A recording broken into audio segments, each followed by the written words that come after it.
Hello, can everybody hear me? If you can hear me, please signify just by sending an emoji. So sorry, I was locked out earlier. So this is me sending my emoji here. So if you can hear me, just send out your emoji, and I'm sure you should be able to see my screen, and we can move on. So let's just wait for a few people to join in, uh, and then we can move on.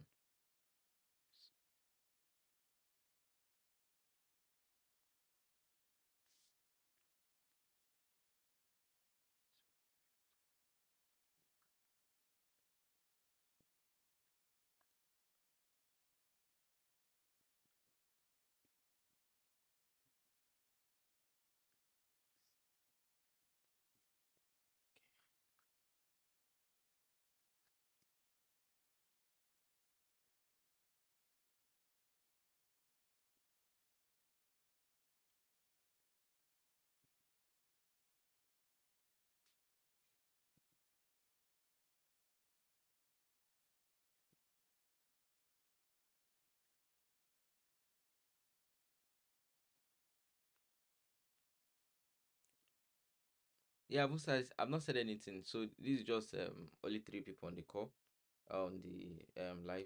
So we need at least once we get to five people now. Once five people have joined, we'll start fully. I want to apologize for earlier. My network was a bit shaky there.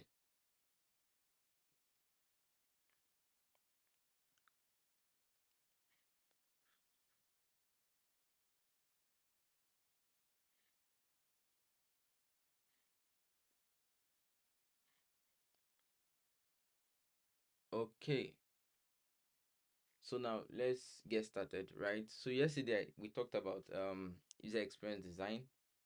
What is user experience design, and what is user interface design? Okay, now and we been able to understand that when it comes to user experience design, what we are simply saying is what are all the different experiences and how do we make people um have an enjoyable or a memorable event. Let me give an example. If you went to a party, right, and they treated you very well by giving you food, the master of ceremony, the MC, made you laugh, right? You were able to dance. You will say, okay, you had a wonderful experience, right? That's the same thing as saying that, oh, you have an enjoyable experience. But if you remember, if you go to a party now and they tell you that, sorry, there's no food for you, or maybe they give you food and there's no meat, you feel very pained, right? And now you call that a what? A terrible experience. So when you think about it that way, you begin to see that when we are referring to user experience, we are literally referring to that same kind of feeling you get from interacting with a brand. Because now you only get hired to work as a user experience designer or product designer or user interface designer in a company. So meaning that now you are the first forefront to what to design how users are going to understand, or to design how customers now are going to understand your company. So I'm moving forward, I'm going to be referring company as brand. Okay. So when we say the company they are working for, we are literally saying the brand. And let me just define what brand means and why we use brand instead of company, in because I'm going to be throwing a couple of terms here, but like I want to clarify. So that's why I was trying to stall a bit so that when I start talking, I don't lose a couple of people. So however, some people can still watch this video to understand what exactly is going on. So when we talk about what is a brand, right? So a brand is a story that people say about you. So say for example now, you as a person, right? What is that thing that people say at your back, right? And how does it sync? No, let me say it's more simpler one now. Like how will other people understand or feel that impact? So let's say for example now, me now, people at my back are saying, Ade is a bad guy. Ade is not a good person at all, right? So whether I like it or not, whether when I'm there or I'm not there, right? A lot of people are saying, oh, this person is a bad person. This person is a bad person, right? What that now simply means is that I have a what? A bad brand. Or in Gen Z term, you'll be like, oh, you have a bad rep. Okay. So now, the same way now, I'm going to take that idea back to having your brand. So your brand now as a company is what people say about you. Think about it. That's why you see a lot of Apple, a lot of Apple fans and a lot of Android fans always clashing with each other, right? And why they are clashing is because they have two different brands and they are trying to fight for their brands individually. Hello. Yes. Yeah, yeah. I'm in a meeting. Can I call you back? Yeah, yeah. I'm in a meeting. I'm in a meeting. Okay. Okay. And please, guys, just give me 1 minute. Just 1 minute.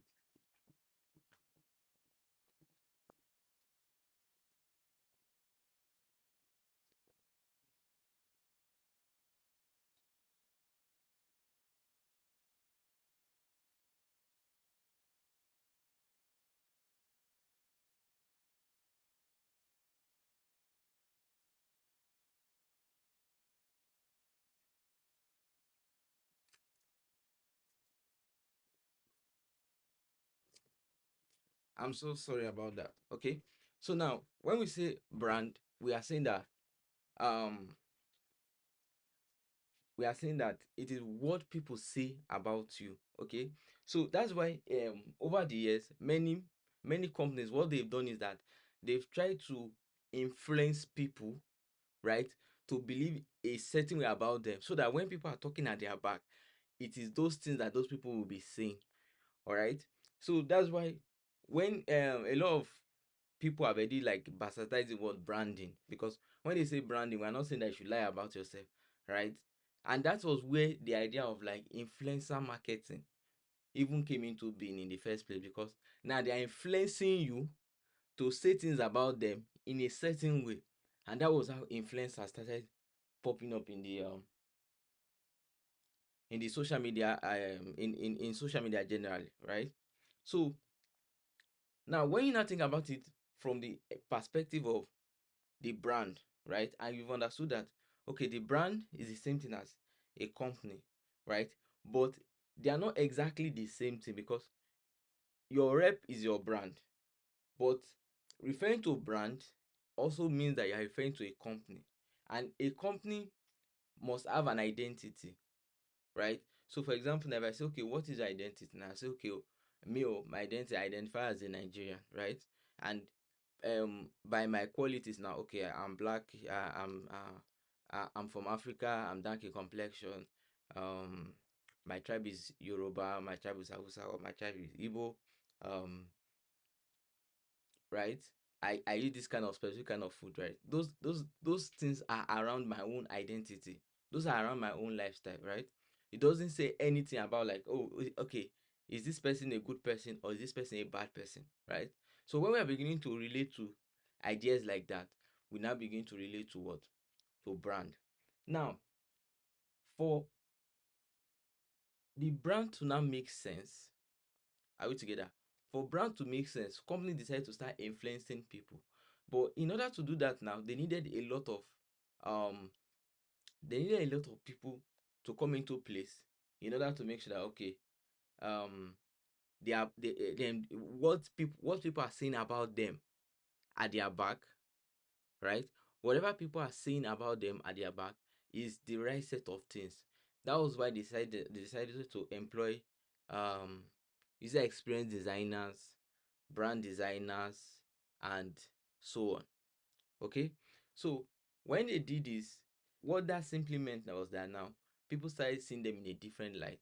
And then companies that adopted user experience design, okay, were able to companies that adopted user experience design were actually now able to what's the word now?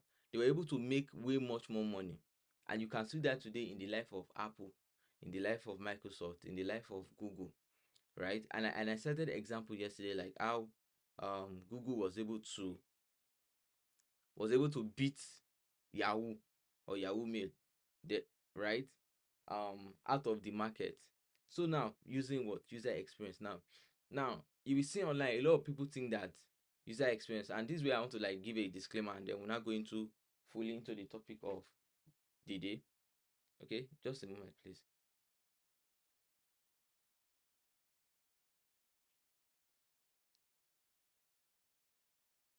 Okay, so now when we talk about what's the word now? What was I saying earlier? Okay, now when we talk about user experience, we are not just looking at just you drawing something inside Figma or any design tool of choice, right?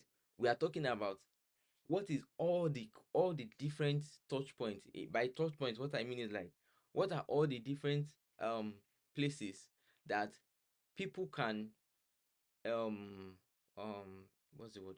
Okay, what are all the different places that people can reach out to your company, right? And they won't be disappointed. So when we are talking about user experience design, we are looking at all of these things in place. So let's start. For example, now you have a company, okay? You need customers. How are customers going to find you? Maybe first thing first, because of social media, you posted your stuff on or materials on social media, right? You use and you pay influencer marketing, right? So to influence um your popularity in the market, and people are seeing, oh, okay, you are posting about different things that they really like and they resonate with. So from there, they move to the next step. They come over to your website. They say, I really like these people website and what they are saying here. Okay, let me go to the next, and then they call your customer care. When they get to your customer care now, the next thing is, oh, they really love how the customer care was relating with them and they really love it, and then they move to the next step. Oh, okay, now they need to create an account. So they created their account, they onboarded themselves, and then they start using your product. Now whenever you are interacting with a company, we call it touch points, right? So when you look at any of those touch points from the beginning all the way to the end, right, to where you finally use the company's product, okay, it is all about different experiences. So a lot of people, if you look at the circle of, like, if you check design Twitter, a lot of people think that user experience is only when you design an app or when you design a single website. Okay, it is actually all the different instances around making sure that a user or a customer is satisfied throughout. So that is from beginning to the end. Anywhere they are able to interact with your brand. Remember what I was saying, like sometimes it's interchanging brand with company, but don't get it twisted. They are, though they are the same thing, they are different. So anytime they're interacting with your company, right? Or they begin to give a rep about your company. Say, think for example now, a lot of people love Nike. Why? Because of just their slogan, right? And so many other things they've done along the way. The slogan of just do it. Oh, you are feeling tired, right? Just do it. Yesterday you said tomorrow, okay? Just do it. So all of these pointers now goes or put efforts to show that um what's it called now, to show that user experience design is not limited to only doing design inside Figma or Photoshop or Illustrator or any other tool or any other design tool.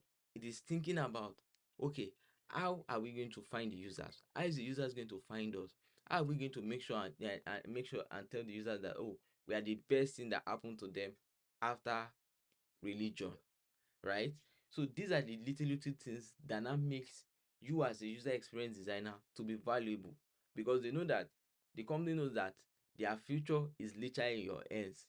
So if you don't do a good job as a great user experience designer, you can convert a company that is making hundreds of thousands of naira or dollars or pounds to zero overnight because of wrong user experience design. Okay, so that's why you want to make sure that it is something you really dive into try and understand properly before you go and start risking company's money to do bodacious attempts. For example, Jaguar, the car company, just released a new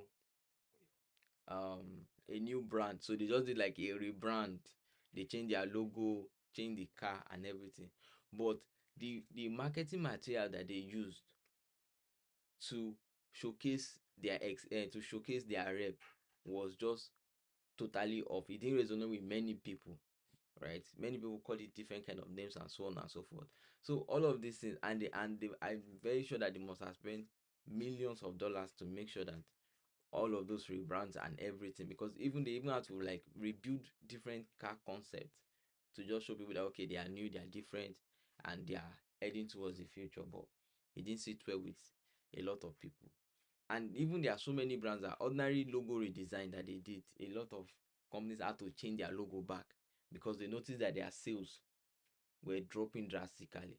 So that's why like being an amazing user experience design will not only fetch you a lot of money, to fetch you a lot of respect in the tech society basically.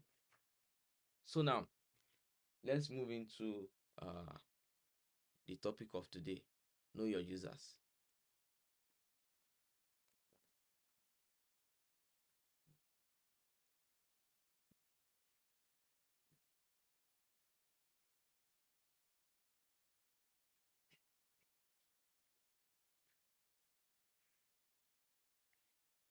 mm, just a second, I'm trying to share my screen.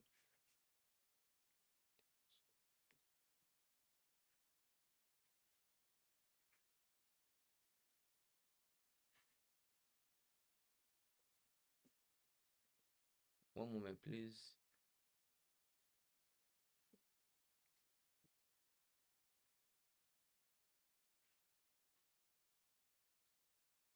Okay.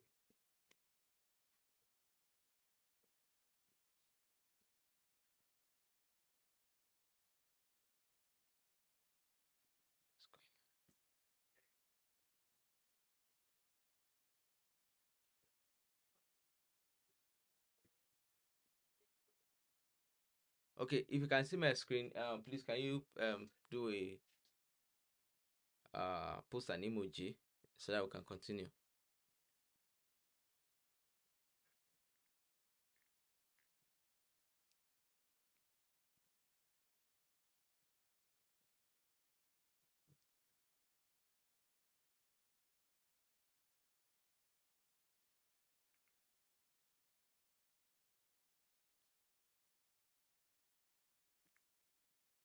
Can you see my screen? Awesome, awesome. Okay, so understanding your users, right, or know your users. The core thing based on what we've talked about. So we've talked about brand, we've talked about company, we've talked about what your brand means, like for example, your rep, right? What is interesting to note at this point is the fact that understanding your users is the foundation to doing a great or an amazing users. See, there's nothing you want to do in this life as a company owner, as a user experience owner, as a product owner, as a whatever owner, even a graphic designer. Whatever, as long as you are doing design, you must understand your target audience. What do you mean by target audience? What we simply mean is that the people that is you are meant to serve, or the people that your company is meant to serve. Let me give an example. um Pregnant women have specific kind of things that they need to buy for when they're about to give birth, right? Children's the baby's clothes and so on and so forth. Okay, so at that point, if your company is into selling clothes for 1 year old baby, okay, meaning that what you want to target now will be, your target audience will be maybe first time mothers or repeat mothers, but their child is under 2 years old, right, and is just newly born. Okay, so Those are the kind of market you want to target, and that's what we mean by what? Knowing your what? Your target audience. Okay. Now, once you understand your users, like I said, you've done 90% of the problem. Because if you don't know your users and you just jump into designing, because sometimes the way it works in the real life is many people, somebody will just have an idea. Oh, I think we should be able to do things like this differently. All right. And then you just start building. It didn't even find out whether some other people have that problem. And then he's done. He or she finished building the app. I'm just giving an example like an app now. He or she finished building the app. And then they find out that nobody wants it. Even this one happened to me like I think 3 years ago. So two guys, they came to me, they were like, we have an idea for an app and we think that it's going to be groundbreaking. And I said, okay, what do you want to build? Okay, they say they want to build a recharge card app where people can load recharge card and use the recharge card to subscribe to Netflix, um or they can even do all types of subscription just from single um one single phone. So unlike now that many people want to do subscription, they have to use like many different apps, right, to do subscription, that they just want all the subscription to be in one place. I said okay, no problem. I told them that how many users do you have so far that you have been talking to before you even say you want to come and build? They said they just have a fair idea that they feel like it's a problem and they want to get it solved. Lo and behold, I was right. I designed it, obviously. I designed the app, talked to a few people that I felt I have the problem. And based on their qualification, I said, okay, this kind of people have this type of problem.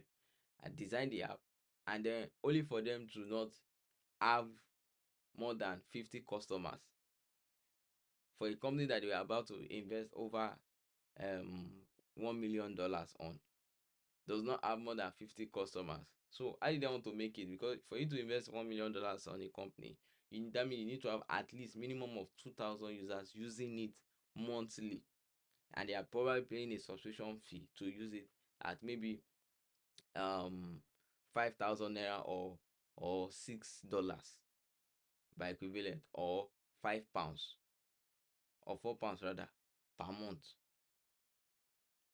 So, and all of this was not there. So what that simply means is that they were literally begging people to come and use their platform. Nobody answered them, right?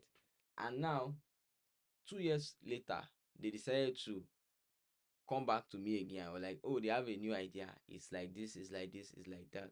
And that new idea now is something that has gotten them amazing funding from a couple of companies in New York uh, and Canada, right? Generally North America.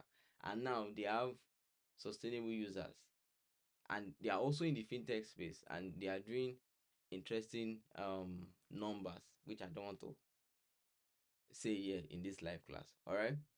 So now, and that is why when you talk to your users and you know them very well, right, you'll be able to build, or you'll be able to design something that it will resonate with them, and they will say, please take all our money, we want to give you everything, just take it, right? And a typical example of this is when AI came to place, that's artificial intelligence, and the company that was championing AI, or ChatGPT, came into play, and this company saw revenue overnight. Now the company is said to be worth billions of dollars, not even millions or hundreds of thousands, like worth billions of dollars. It felt like an overnight growth. Okay, they've been building the company quite alright for more than 7 years, and they were doing like they were getting little funding from people, or massive funding, like Elon Musk funded them like a lot of money, right?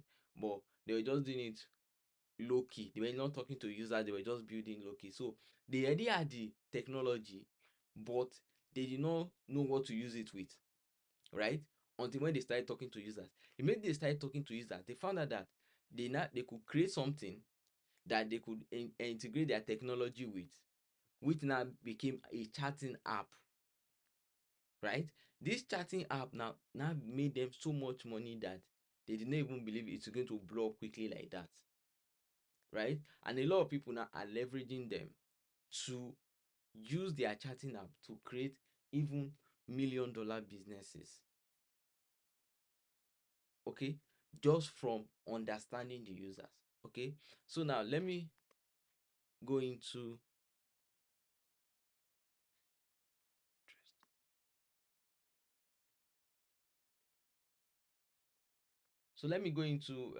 the slide I have here. Oh, that's frozen. Give me a second.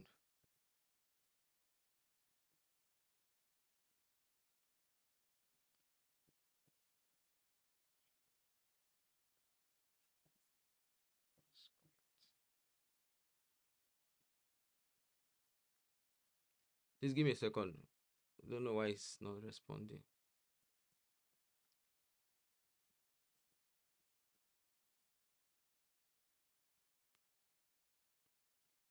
Okay. Uh,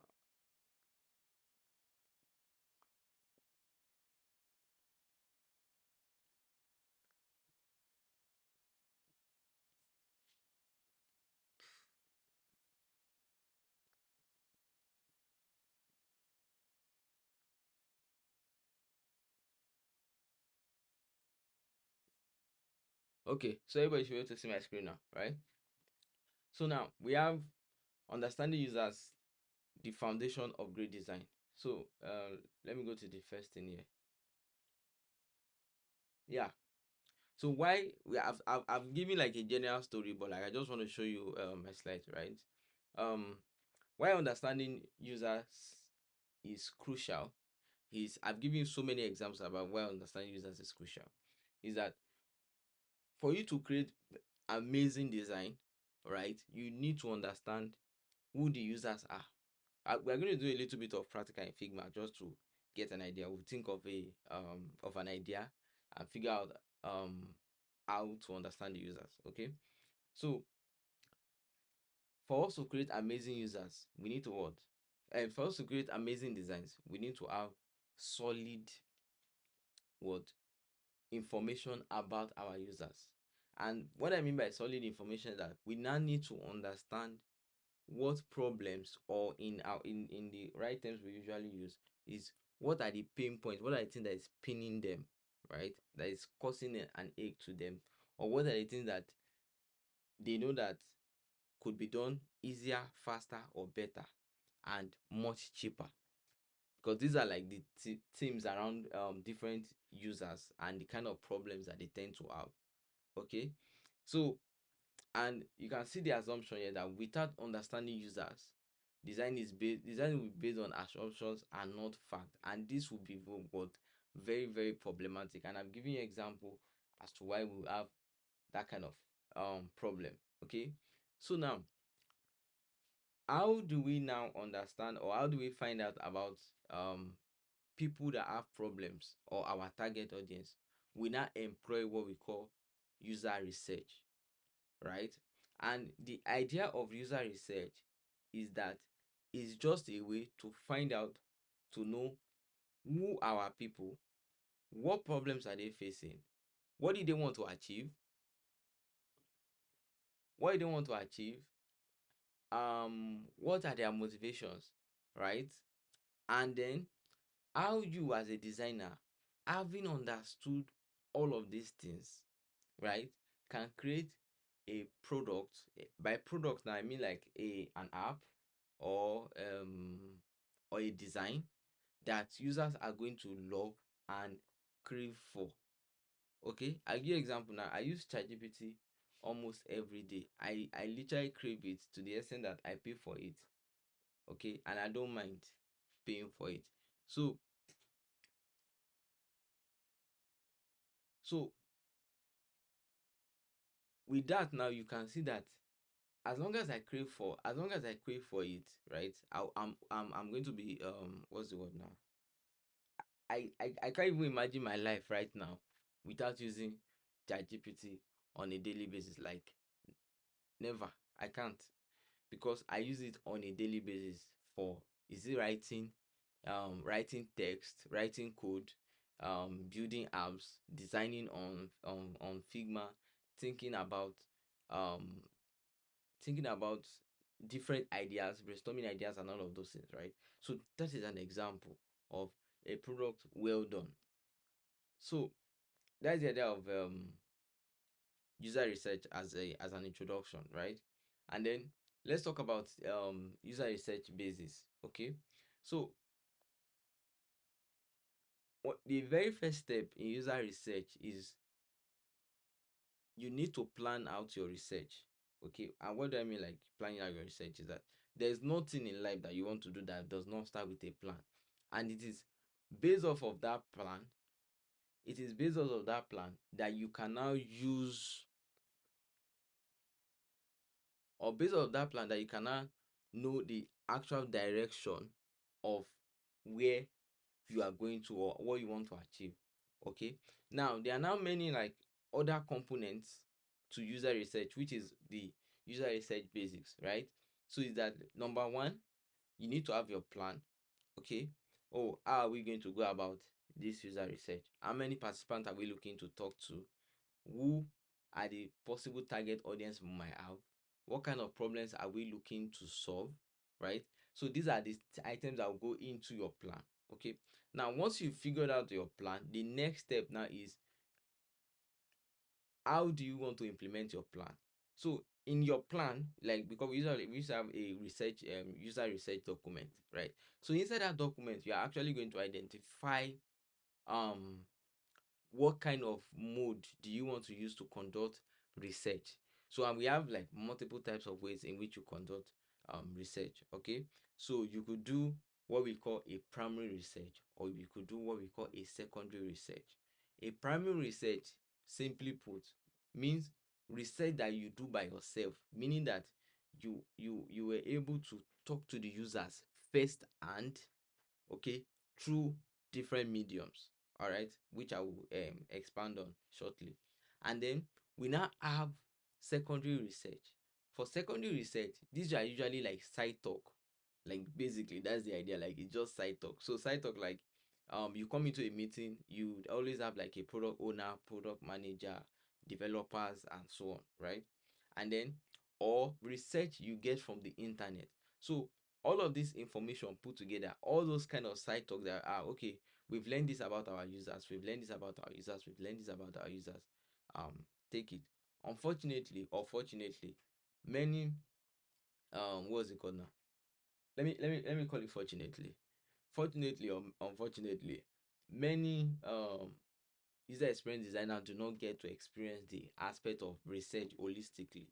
They usually from the angle of like primary research, it's usually secondary research, like, because many a times one of the pathways in user experience is also user research, right?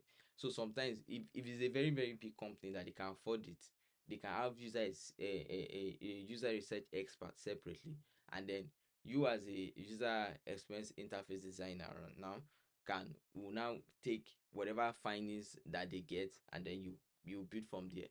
So at that point like that, now you're just performing what we call secondary research. But if you were the one that spoke to the users first, and I told you that we have like multiple mediums in which we do this, right? So the multiple mediums in which we do this are one-on-one interviews, or sub surveys and feedback. I'm sure that one of us have filled one or two survey in the past where they'll give you like a form. So by survey we mean form. They'll give you a form where you are filling this form.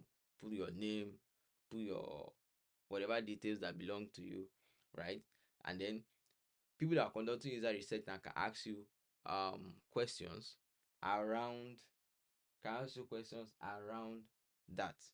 Okay, so now we figured out that, okay, in primary research these are first hand ways of getting first hand information directly from the user. However, secondary research is after information, meaning that um you are not getting the information directly, you are getting the information from another person, okay, that is not the user. So whether it is from internet, whether it's from side talk um from your other teammates, and so on and so forth, all of those ones are categorized under your secondary research. Now, I used to tell people that do not fall into the trap of secondary research alone, meaning that sometimes some people just rely only on secondary research. See, there's nothing like experiencing something first and by yourself, right? So you always want to make sure that you verify the information by even taking out time to asking the users, right? Or people that are in that circle that you can easily find out and be like, okay, what do you think about this thing, right? What is the problem you're facing? How have you tried to solve it before? Like you just need to like pose different kind of questions, okay? So and now we've talked about the mediums, right? Now when you've done all of those items, that will now lead to something is that you now want to do what we call a user when you've gotten all the information, so your users now they fill the information, you already have your research data, right? Now those information again, mind you, especially for surveys now, they usually come in two forms. For if you are doing primary research, they come in two forms, right? Now they may either come as a quantitative qualitative result, or they may be a quantitative result. Now, if you are coming from the angle of a qualitative result, what it simply means is that everything that was said there was just theory.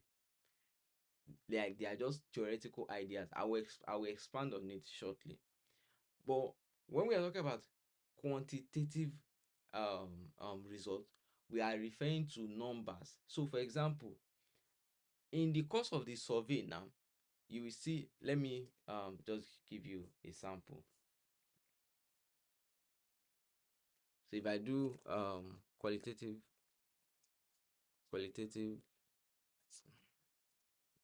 let me just switch to ChatGPT.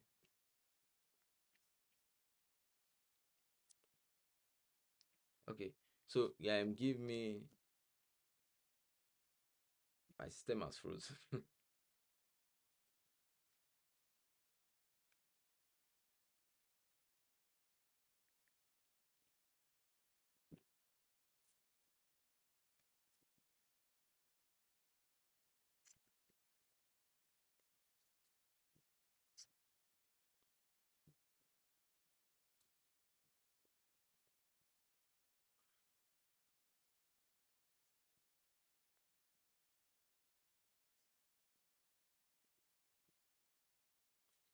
So it's going to do its thing.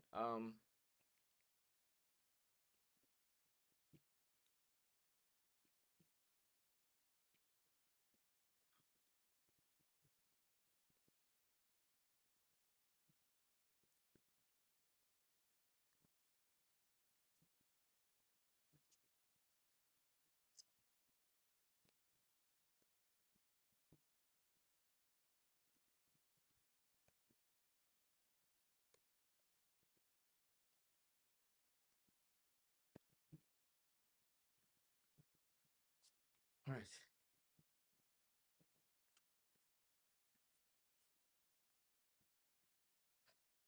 So now you can see by default that I just told ChatGPT now to generate me a sample so that I can show you guys. So if you look at this point here now, where we have what's it, this, right? So when you have numbers like this, we are literally dealing with what, quantitative analysis, right? Or quantitative results. Okay, so that is where we use numbers. I'm not going to go into it deeply, but just know that when we are talking about quantitative analysis, right, we are referring to when we talk about quantitative analysis, we are referring to numbers. And then when we are talking about qualitative analysis, we are referring to what, text. So you can see this one here, like this is a text here, right? Now remember when I told you that talking to your users can mean either by doing one-on-one interview, meaning that you can set up a Zoom call like this and then talk to them, ask them questions, okay? Or you meet them in person, right? And you talk to them and ask them question in person, okay? And then you can make notes, okay? We have so many forms. There's even another one we call ethnographic research, right? And that ethnographic research now, that ethnographic research now is a form where you literally go to the person's place. Let me give you an example. You go to the person's place and you just observe them in their environment or in their element, the way we put it. So say for example now you want to build a new machine for carpenters. So what do? By that one now you do an ethnographic research. You will literally go and work with that carpenter for a whole day. You sit down there, observe them, observe how they are using their current tools, right? Because sometimes some of these things you may not fully understand if you ask them questions. You may not even know the kind of questions to ask them, right? But when you sit down with them, observe them, you too, you put yourself the way we in quotes now, you put yourself in the shoes of the users, right? That's your customer. We mostly use users instead of customers. So because we have products that are going to use, but you can use them interchangeably. Just that if you're in the community of like fully into the community now, we'll stop using customers, we'll switch to only users. But users, users. Okay. So now when you find yourself in the workshop of the carpenter, right? You just simply observe them and you do that like the entire day, right? And then maybe at the end, when at the end of the end of work or at the close of work, you cannot anything that you do not understand, right? You cannot ask them. That one alone now can also inform that one alone now can also inform what you are doing. Okay. So now Ademola, just exercise patience, follow the class, and not and stop asking how many hours we are using. Okay. Now, next thing now is we figured that out already. So now, from everything I've said so far, you are able to understand that um for user research, you need to first have a plan, right? Then after your plan, you will now have what you will conduct your interview or your survey, depending on what your plan is saying, or your plan can even say you can incorporate those two things, or even still add your ethnographic research, right? To be in their element, understand them, go there, experience them, be in their environment, and all of those things to understand, have a better idea of what exactly is going on. So now, when you are done with this, the next step now is where we now have asking. The next step now is what we call doing analysis. Okay. So now, based on the research you've gotten, you now need to conduct your analysis. Okay. And I've given you two samples, right, of or ways in which you can get your results, right? So either by quantitative result or qualitative result. However, we now have tools that we use to do this the analysis of either your qualitative result or um your quantitative result. This is what I mean. If you ask somebody 10 questions, right? A single person, you ask the person 10 questions. You ask 30 other people too that same exact questions. You will agree with me that they will give you very different answers. Now, the problem now is how do we now streamline everything, right? How do we streamline everything such that we as designers can take decision to know exactly that okay, out of all these people that have spoken, right? Based on whatever they have said, this is exactly what everybody is pointing towards. Because think about it. Uh you are selling clothes for 0 to 1 year old, right? For sure you will see baby that they are bigger than 10 pounds. You see baby that are around 6 pounds. You see baby that are around 8 pounds. So meaning that different people will begin to have what different answers. It may vary, but all the same when you think about it and when you begin to like categorize them individually, you begin to see that when you streamline everything down, the first thing is that all of them have a problem of clothes. That's the first thing. Number two, you will now begin to see that okay, despite the fact that all of them have a problem of clothes, right? Some people have different basic different sizes, right? So based on those different sizes, now you can now begin to create this okay, you know what? For a baby that is 0 to 3 months, right? Let's give them size 5. For baby that 3 to 6 months, let's give them size 6. But you will not know this one if you do not set up all of those research in place, right? Now, how do you now do those analysis, right?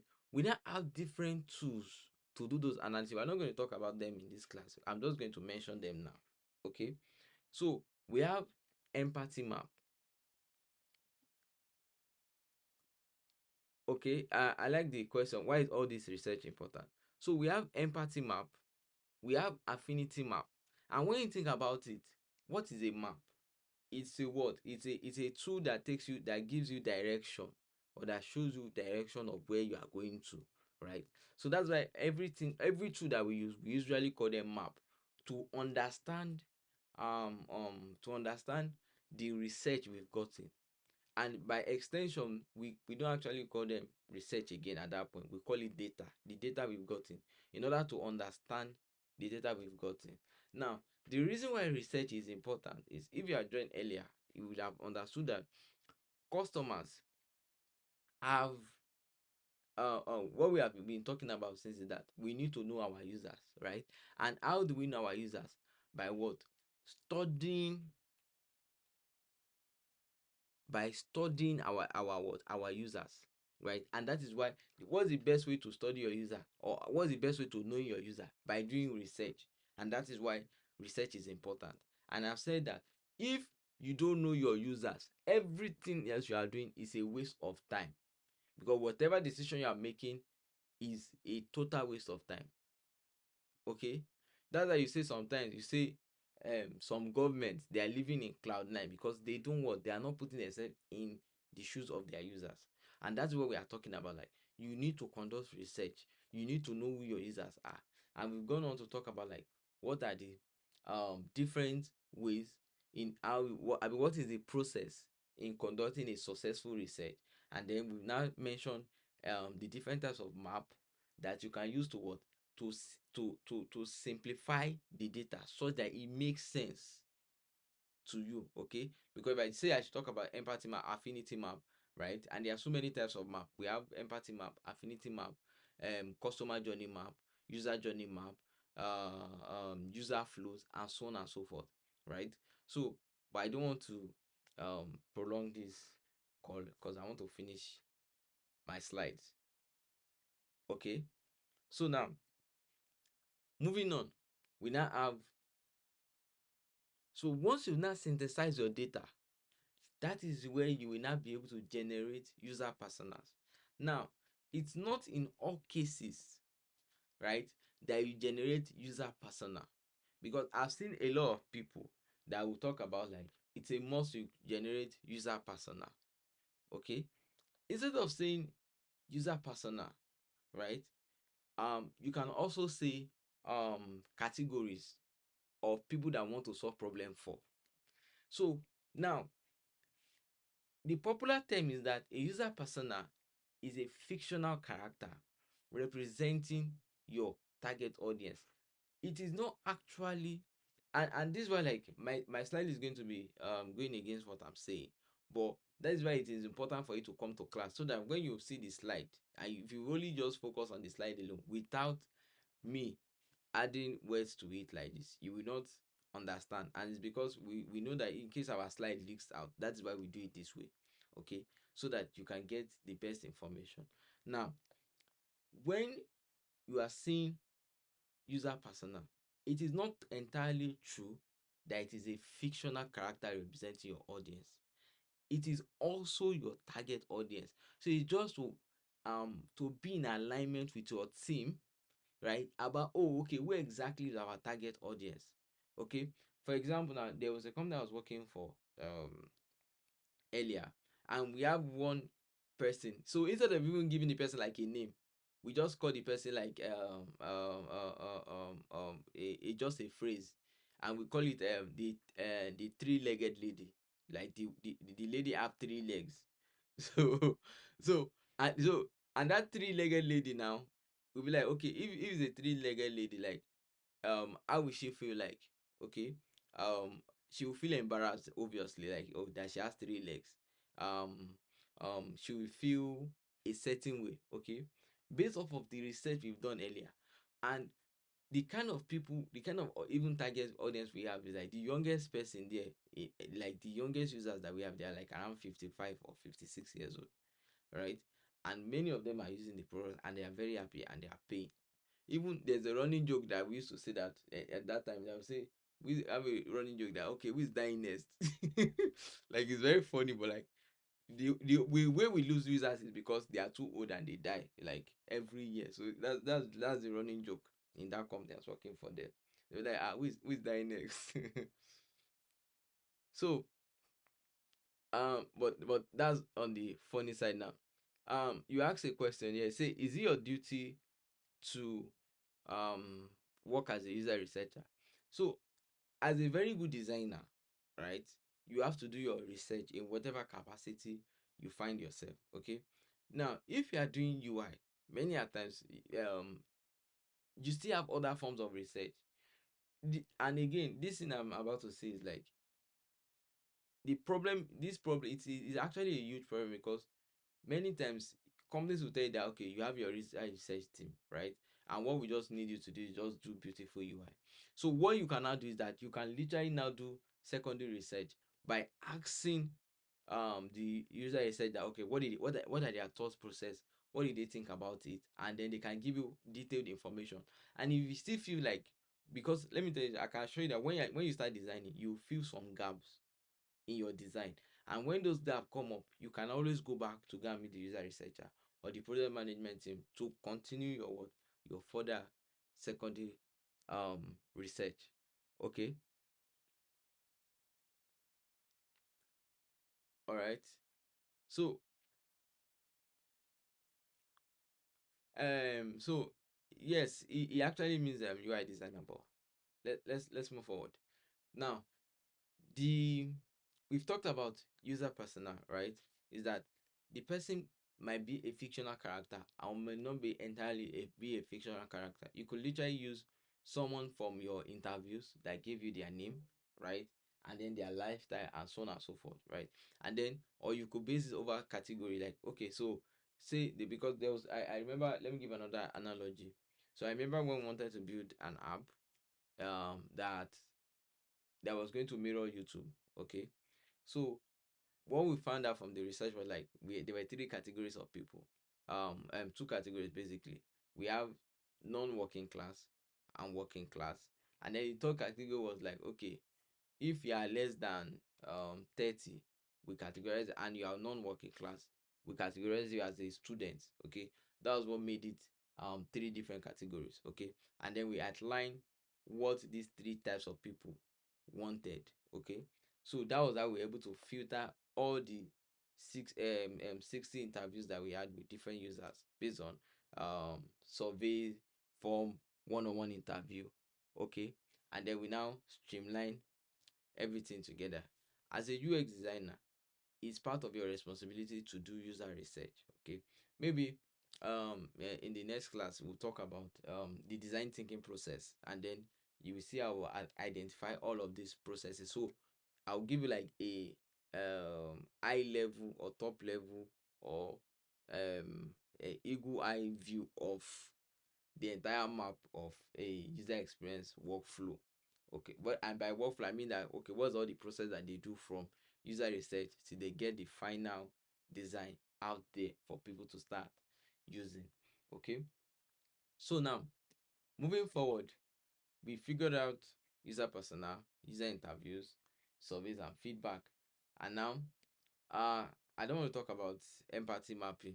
I'm supposed to talk about it, but I don't talk about it at all for now. As if I feel like it's too complex at this stage we're in. Maybe we can pick it up tomorrow. Okay.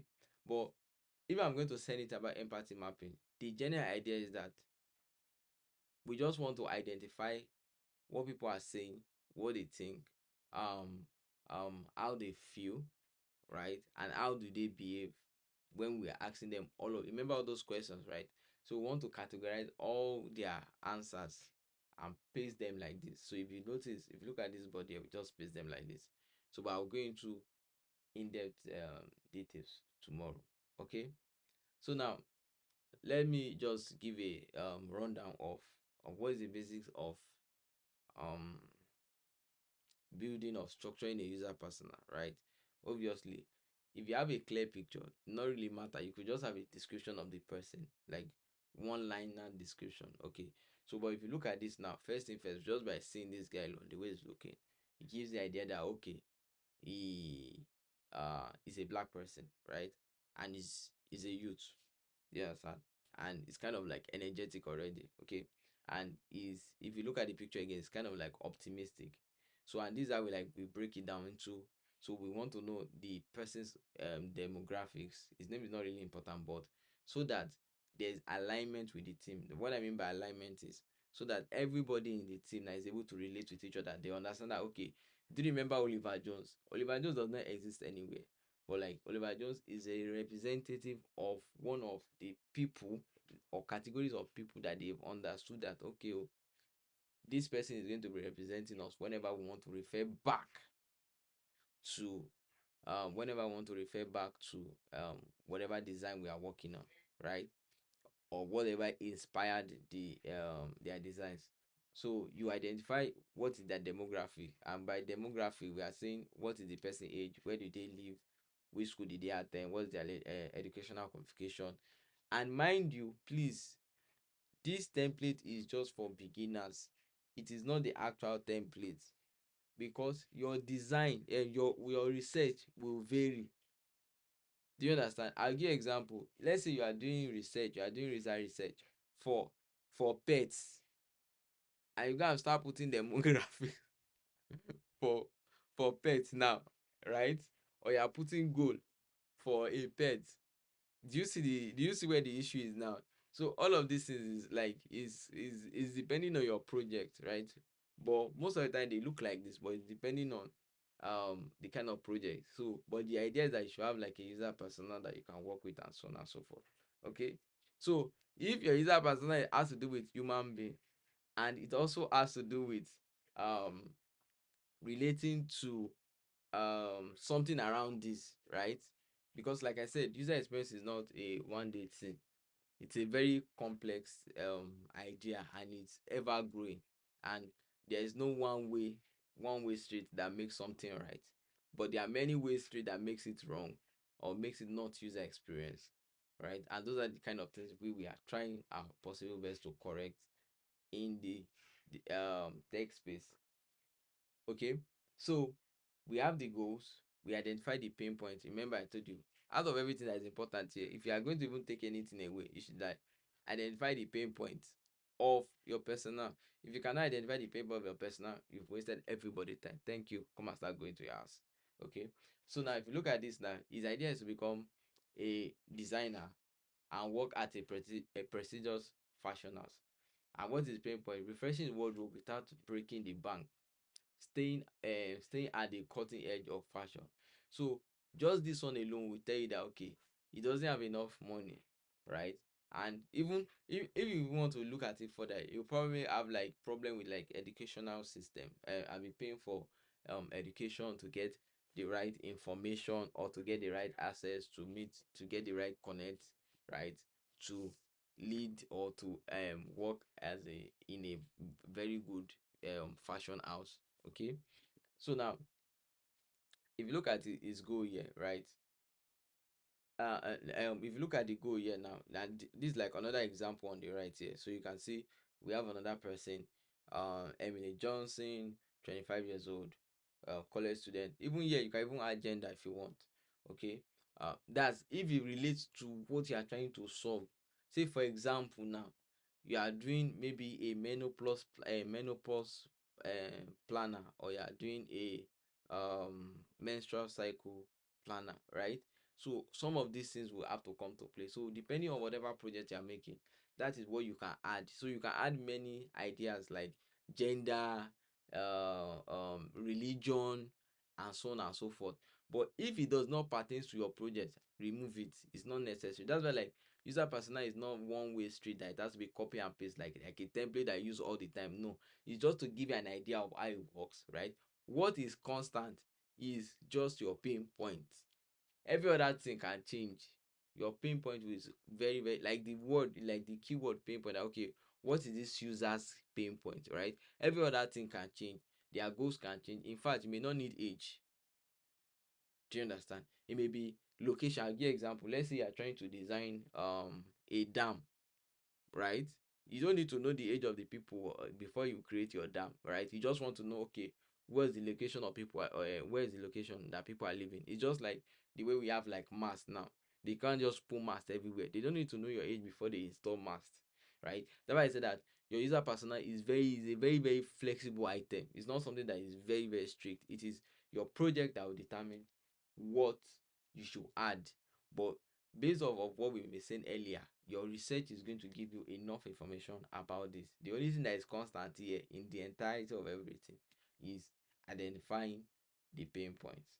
Okay, so now let's switch to a quick practical activity, and after the practical activity we can discuss um uh we can discuss a bit, right? And then we can call it a close. Okay, so this is more like a 20 to 30 minutes item, right? I would let me see. In 20 to 30 minutes I'll figure something out. So the idea is for everyone now to try and create a mobile concept, right? We you can pick any of these items here. So a budgeting app, a study planner, or a food delivery app. So the idea is for you to create a very simple user persona. So we want you to identify the name and age. If I were you, I can even pick something like maybe Netflix, right? And then just think about, okay, what are the things that is going to go into this? All right. So I know we are not taking research here, but like we're just trying to do user persona just to see whether you've gotten it. So like I said, you can do any other, you can add any other things, right? And then what you do is you post it on what's it called? You post it on the WhatsApp group, right? And then I will look at it after and then review some of what you posted. So it's a must redo it, right? So and this is like a sample. Now you can do name, age, goals, pain points, behaviors, right? You can use this template as a guidance. And if you look at on the attribute side, on the right hand side here, right? So you can see that um you have name,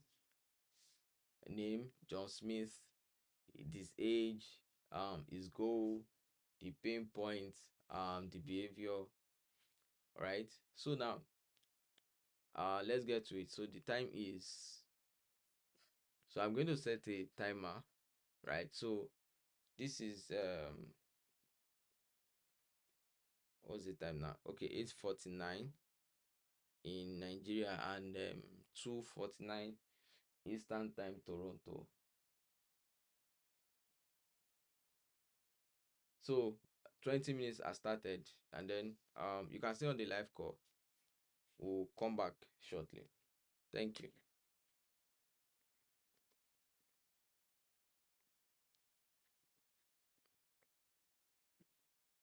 So if you have any question, you can still post it in the chat section.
Okay, thank you very much.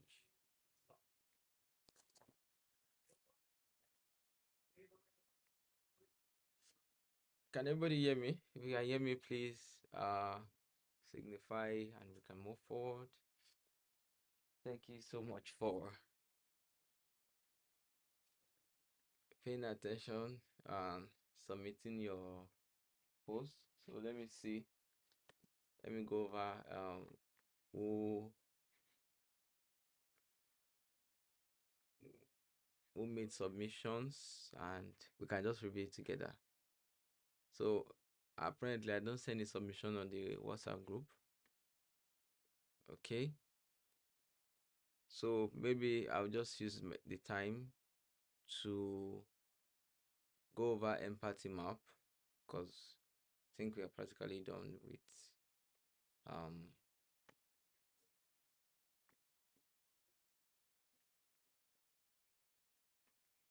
with the topic, right? So let me just show my slides. So let's first talk about the takeaways and then we'll circle back to empathy map. Okay. So at least we know that we've learned one map today.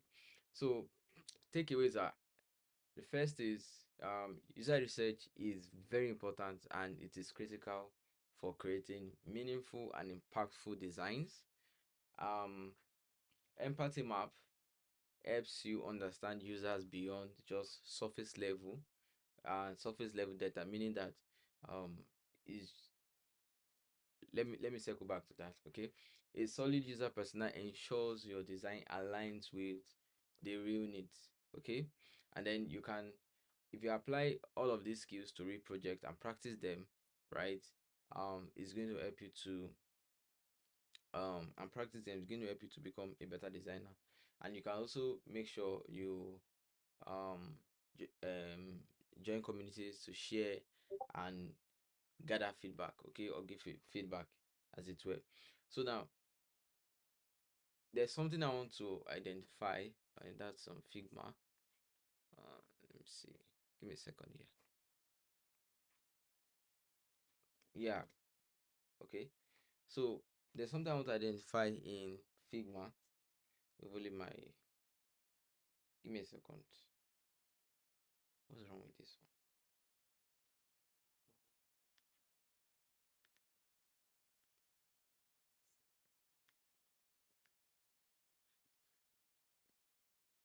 one? My mouse got disconnected. I'm trying to connect it back.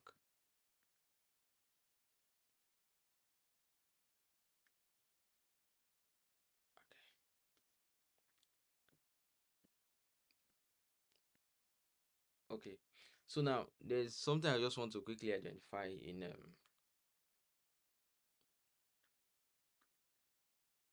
what is that when you understand your users, right? We established that when you understand your users, what is the real takeaway there? Is that you get to become a better designer, right? Now, there's actually a formula that we used to use to identify who our target audience is, right? So we start with um who is our customer. Please don't laugh at my handwriting. I suck at writing. So so who is our customer? Um then we also look at um what exactly are they trying to do, okay, and then we also look at how are they trying to do it, okay, and why are they trying to do it, okay. So all of these points, all of these key points, right, are actually what is going to finally inform whatever decision we want to um build off of, okay. So, and when you think about it again, we even have like different ways in which we still pose the how and the why, okay. So who is your customer? So if you identify your customer, right, and then we can also say what are you trying to produce for your customer, okay, and then how are you trying to produce it, okay, and why do you think they should care about the product that you're producing. So this is one way of the spectrum to look at it, okay. And then the other way of the spectrum, so this is let's call this one product spec, So by spectrum, I mean on a straight line. When you have a straight line now, right? Then when you are trying to measure the different stages along that straight line, okay, that's what we mean by spectrum. So so this is product angle, and then from the user's perspective now, okay, who is your user? Okay, what problem did they have? Okay, and then how are they trying to solve it presently? Okay, and why are they trying to solve that particular problem? So these are the two angles based off of these WH questions, right? You can easily identify how you can know your customer. So, and this is where you will now know whether your customer's pain point, okay, has to directly what relate with what your product spec. And now I'm going a little bit technical here now. So it has to directly relate to your product spec, okay, just from this formula. So when you take you put it like in a tabular format, right? You identify the first one, you identify the second, and you bring it. This is what the product designer does. So if you're a product designer, this is where you come in. Like, these are the four questions that is always at the back of your mind from your product perspective, and then this type of questions structured from your user's perspective, and then you're trying to like bring them together into um one point so that they're able to relate and overlap with each other effectively. Okay, so now let's go into empathy map. All right, so when we say we have empathy map, it's simply a cross like this, okay, and then you're trying to figure out where exactly people are saying, okay, what do they think, um how are they doing it, and how do they feel about what they are saying. Okay, uh, give me a second here. Okay, so let me just take a screenshot of this one, take it to. All right, so if you look at this here now, we say, what is empathy map? It's a visual tool or it's a map to understand your user's mindset, because it's not enough to just listen to what they say, or listen to exactly what they say. Like I said, users can be biased sometimes. Users can sell a lot of lies to you. Yes, and you can't believe it. But because the thing is that they are trying to, there's a term we call satisficing. So instead of saying satisfying, right, we say satisficing. And satisficing meaning that, just like from where I'm from, we say you're adding jarams or something, right? Maybe you're exaggerating, or you're saying something, maybe you're over underestimating something, or you're overestimating something, right? So that is where that case is. So we do this map to identify, okay, we've spoken to 15, 30 people. Are they actually saying the exact same thing? Right? Are they actually thinking the same way? Right? Are they behaving or reacting to the product that we're trying to find out, or the problem that we're trying to find out in the same way? Right? Or how did they feel? So this is where we now itemize, what is it called? This is where we even itemize these items. I think even on my LinkedIn, when we did like a technical workshop, let me show you. If I go to my LinkedIn now, I think it's like, it's what's in my banner, right? Uh, yeah, can you see it? It's what's in my banner. You can see here somebody's helping me to identify, like, put on the stickers, right? As we are trying to build out the empathy map. So it's something that we do on a daily basis to figure out, like, once we have our research now, it's something we do on a daily basis on how to solve problems, right? Or how to figure out or understand the data that we have. Okay, so assuming we have a food budgeting app, right? Sorry, a food delivery app, and then you ask people, um I'm putting myself on the spot now. You ask me, okay, why do you order food now? I say, okay, the reason I order food is because I cannot cook, right? And let's say the person that asked me a question is someone that I really, really respect, right? I'll say, it's because I'm very busy. Whereas underneath the fact, the truth is that I don't know how to cook to save my life, right?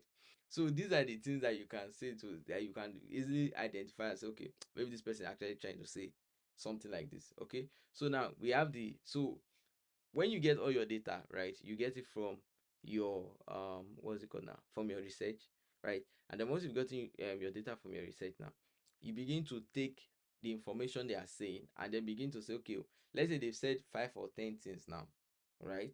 You can say, okay, based off of what this is referring to, you want to get just a single idea from what they are saying. Let's say if I say um let's say if I ask a question like um why will you want to use a food delivery app, right?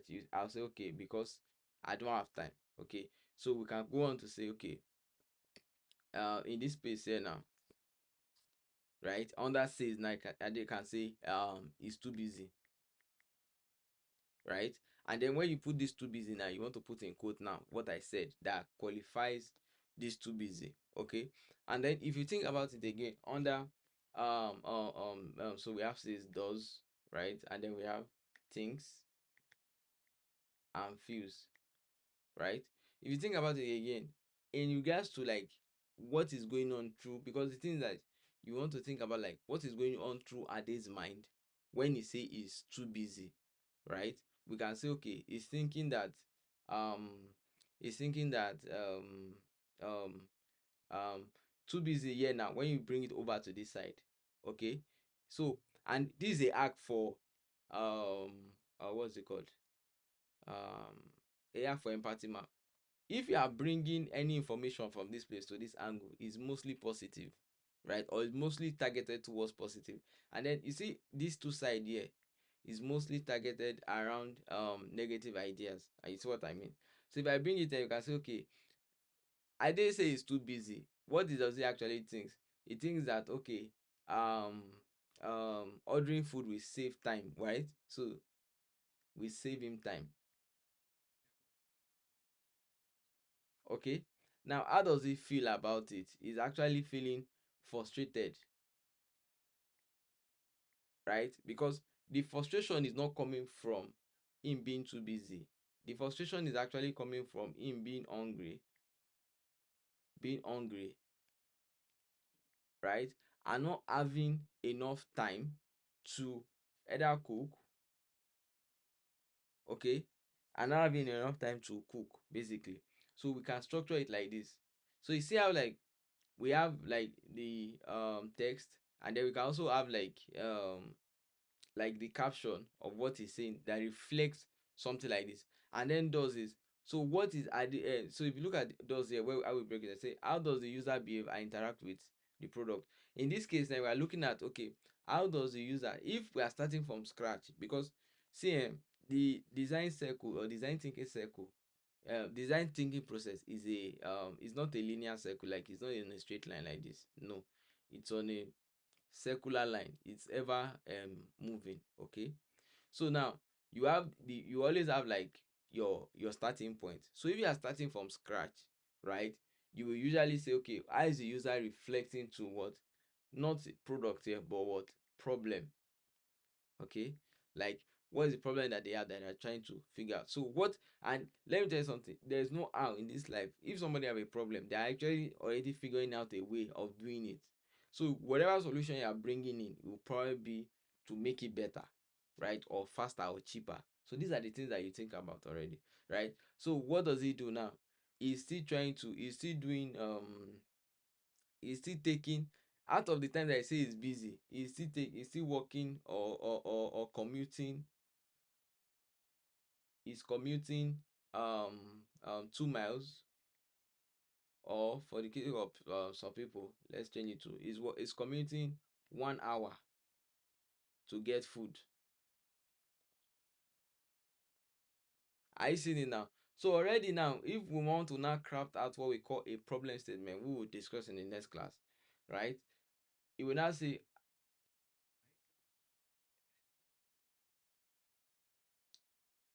it shows that based off of all of this in now, the problem there is that we need to help. How do we, so this is where we come up with another concept, but let me talk about it because there are a lot of concepts that is coming up at the same time, and I don't want to throw many people off. So the question here now is how do we save time for Ade Okay, because if you think about it, this is a very big problem. I dey spending 1 hour every day, so meaning that if I dey spending 1 hour per day in 7 days, he has blown 7 hours of his life. If you use this 7 hours to sleep gone, is it not still better than blowing 7 hours of your life, right? And even it's just like in Lagos traffic now, you see that many people are blowing about 3 hours, 4 hours of their life.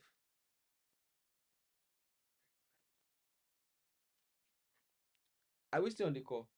Can anybody hear me? Please, if you can hear me, just post a emoji section, emoji or something, or a text, then I can continue.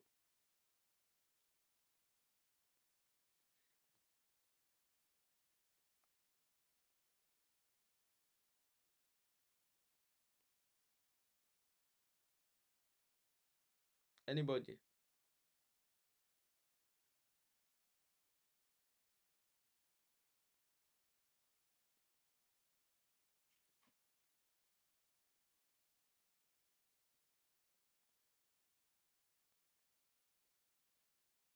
Okay. So now,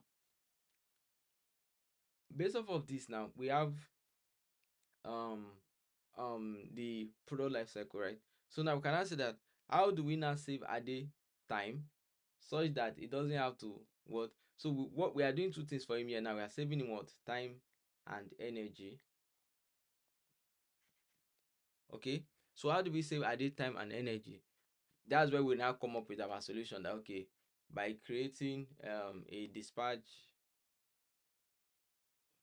rider, right, that will help him to get his food, and then this food now will be delivered at his doorstep, okay, based off of his choosing. And how does Ade access it? He accesses it through a app. Then now you now start thinking about, okay, how do we create a seamless app that is going to make Ade life easy, so that he's able to order without stress, right, and his food is able to get to him in no time. Okay, so you can see how, like, empathy map is not something that you can just explain them at a one go. It's something that you need to practice, and you practice and practice and practice over and over again. And then we have affinity map, which is slightly more complex than empathy map, but it's more of like a practice and you do something, right? So now we are going to give a task at the end of this program. So that task will demand you to do research, and it will demand you to conduct conduct an empathy map, right, to analyze the research.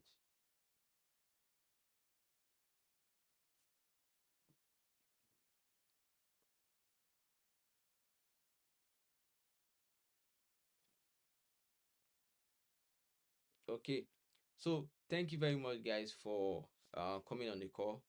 We've come to the end of today's session. If you have any question, you can post in the WhatsApp group.